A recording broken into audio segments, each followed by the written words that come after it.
Arestado ang isang babaeng hinihinalang sangkot sa illegal na droga sa isinagawang anti-illegal drug operation ng mga tauhan ng Parang Municipal Police Station sa Lower Miramar, Barangay Poblacion 2, Parang Maguindanao del Norte, dakong alas 5:40 ng umaga noong Mayo 8 sa taong kasalukuyan.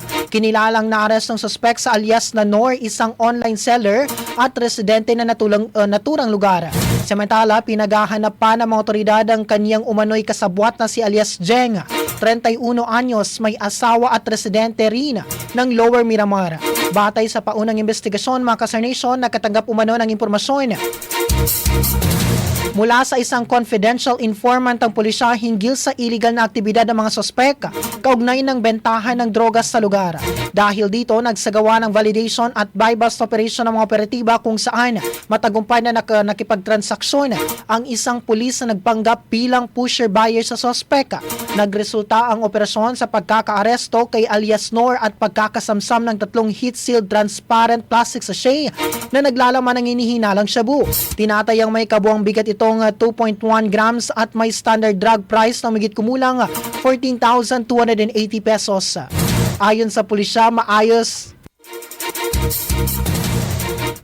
na minarkahan na kinuhanan ng larawan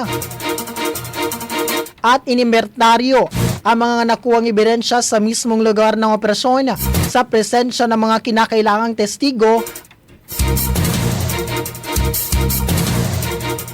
Alinsunod sa umiiral na pamamaraan, ipinalam din umano sa suspek ang kanyang mga karapatan bago dinala sa himpilan ng pulisya para sa kaukulang booking, dokumentasyon at drug testing. Isusumite naman ang mga nakumpiskang ebidensya sa Provincial Forensic Unit para sa laboratory examination.